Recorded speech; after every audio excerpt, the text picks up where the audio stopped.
In this first episode, it is narrated that in ancient times, gods created humans and witches. The gods shared their powers with the witches and delivered the following message: "You must replace me in guiding powerless humans." The witches obeyed the gods' command, swearing to befriend and dedicate themselves to peacefully coexisting with humans. However, in this era, humans rejected the existence of witches and even executed them. Such incidents occurred frequently everywhere, especially in the Rhedia Empire.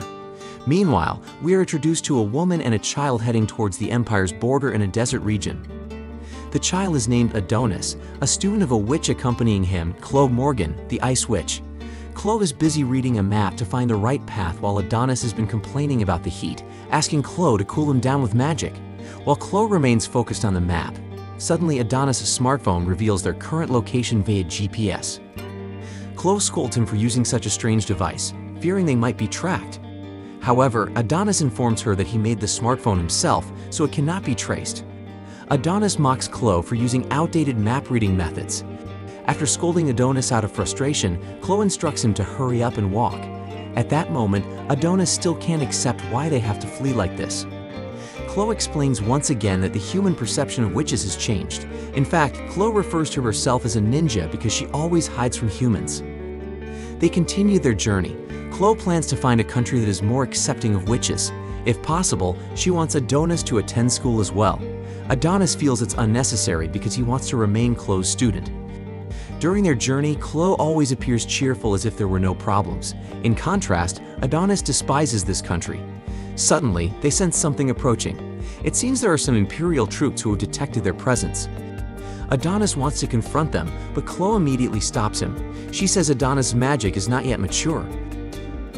Before starting to attack, Chloe first takes out her silver staff. In an instant, the approaching troops are defeated. Meanwhile, in the Imperial Palace, Goth, the 23rd Emperor, receives a report that his troops failed to capture Chloe. His subordinates explain that a witch as powerful as Chloe cannot be defeated by a small squad guarding the border. The Emperor's guards reprimand the individuals for making excuses in front of the Emperor. Back in the desert area, Adonis was frustrated because he wasn't allowed to fight. After all, he could also use magic. In this situation, he felt that learning magic was pointless. Chloe explained once again that Adonis' magic still didn't meet the standards. Adonis immediately rebutted her by demonstrating his magic directly. As Chloe's student, he felt confident in his abilities. Adonis already knew that Chloe didn't let him fight because she was also human. Chloe didn't want to let Adonis kill his own kind. However, Adonis was tired of not being able to protect Chloe. Unbeknownst to them, the soldiers Chloe had frozen earlier had brought equipment to track their location. Suddenly, Chloe and Adonis floated due to a mysterious field. Chloe didn't expect humans to resolve it so quickly. This field was a long-distance physical teleportation technique that even witches couldn't achieve.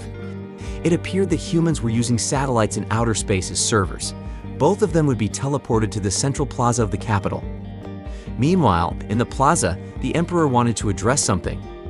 Indeed, they had been protected by magic for a long time. To avoid natural disasters and diseases, humans sought the help of witches. Humans had become grateful and revered witches. However, over time, they began to fear witches. Humans couldn't accept being subservient to the power of witches. They also wanted to live with dignity in this world.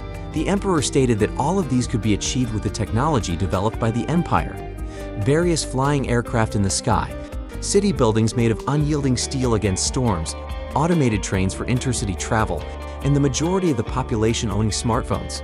All of these were the result of the super-industrial revolution developed by this country.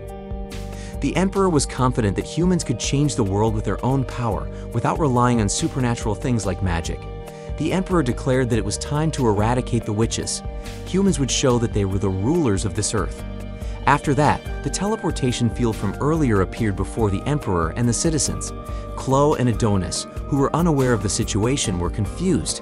They both realized that the person in front of them was Emperor Goth.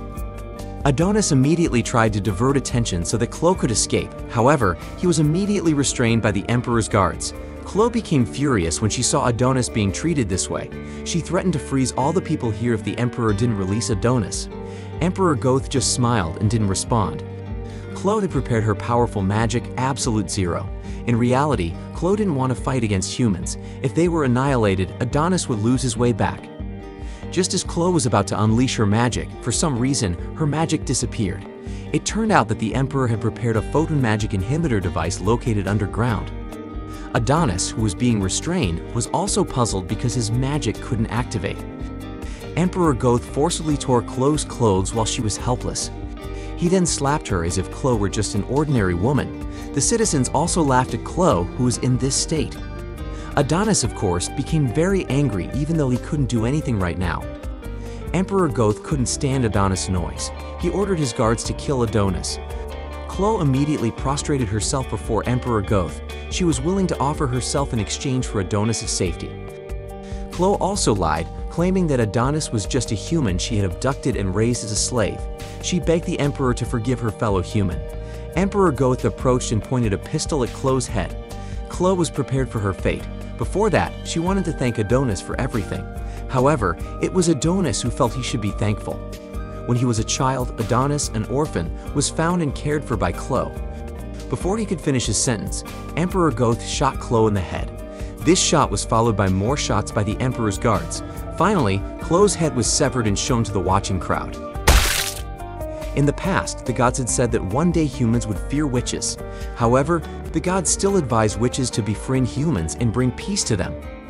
If they became hostile, chaos and darkness would befall the world.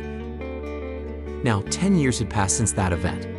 The Rhedia Empire held a female prisoner from another country they had attacked. Two people were seen arguing over a piece of bread.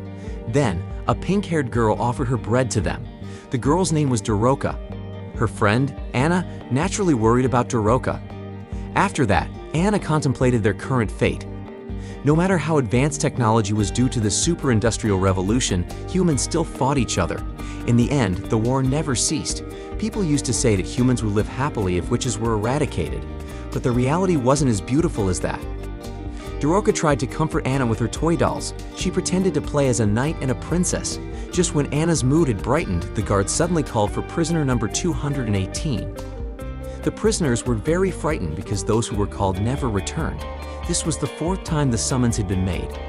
Immediately, Anna's face turned pale when she realized that she was number 218. Doroka also became aware of this. Without Anna's knowledge, Doroka had swapped their numbers. She then confessed to being prisoner number 218. The guards brought Doroka to the head warden named Palpol. Palpol ordered the guards to remove Doroka's clothes. Palpol informed her that Doroka would be used to serve important people of the Rhedia Empire. Doroka was shocked to learn this fact. Palpol felt arrogant because he was from the Rhedia Empire. Rhedia was indeed a country that drove the super-industrial revolution, leading to rapid human civilization development. They were the ones who defeated the witches with technology and military power, reclaiming human dignity.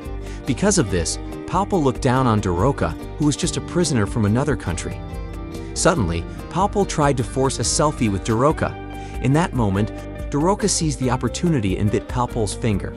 With that, Doroka managed to escape and also took Palpol's smartphone. While running, Doroka tried to free other prisoners through the smartphone she had taken. Unfortunately, the smartphone had voice-based authentication. After several attempts, Doroka tried to mimic Palpol's voice. Strangely enough, Doroka succeeded in passing the authentication in this manner. The prison became even more chaotic as all the prisoners tried to escape. Doroka ran as fast as she could until she reached a large door. She also opened the large door using Palpol's smartphone. Unfortunately, the door turned out not to be an exit. Doroka, who no longer knew where to go, was finally chased by the guards. However, the guards were currently in a panic because all the facilities in the prison were open, including the one they had entered through the large door earlier.